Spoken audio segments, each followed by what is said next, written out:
and welcome to Manhattan News. Countless eyewitnesses are reporting that a giant monster is devouring the city. They say that it is nothing like they have ever seen. It is a ginormous, gelatinous glob of data. How did this monster even come to exist? Who created it, and why? Our sources have traced the creation of this monster back to a group who you would never think to suspect: astronomers. We have a reporter with two of them now with an exclusive interview. So you know the public is against you for creating such a creature. Our questions are how and why. Your scientists were so preoccupied with whether or not they could that they didn't stop to think if they should.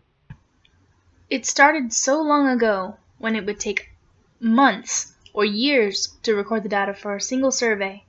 But now that technology has advanced so much that data volumes of an entire survey a decade ago can be acquired in a single night.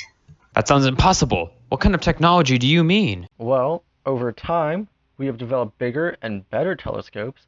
They take less time to find things, they have less restrictions, more discovery, and more data storage. Do you have any examples? Actually, I do. There are 5 I can think of off the top of my head. Well, there is, of course, the VLT, or the Very Large Telescope, that records 10 gigabytes of data, which is very large. Then there's the SDSS, or Sloan Digital Sky Survey, that records 200 gigabytes of data.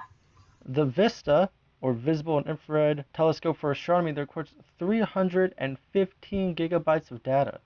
Now, I don't know about you, but that's still a lot of data.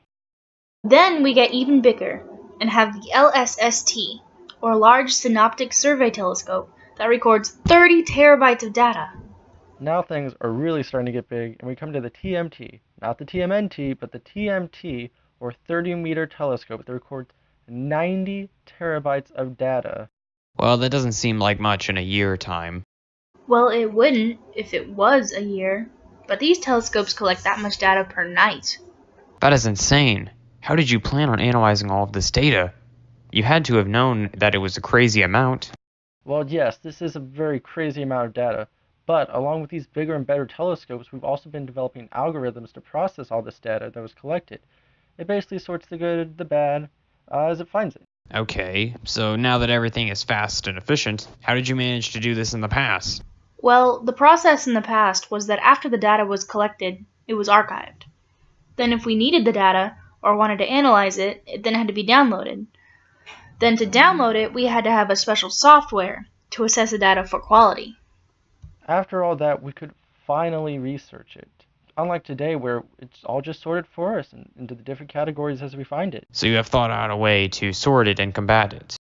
Yes, with all the algorithms and technology invented to find and sort these findings, we partner with people in the computer science field and fight against the beast. Will all these efforts be enough to overpower it? It seems to grow faster than we can. I've just received a message that the monster is heading our way and we need to evacuate. I wanted to thank you for your time, but we are out. Thank you for having us, and I hope we can...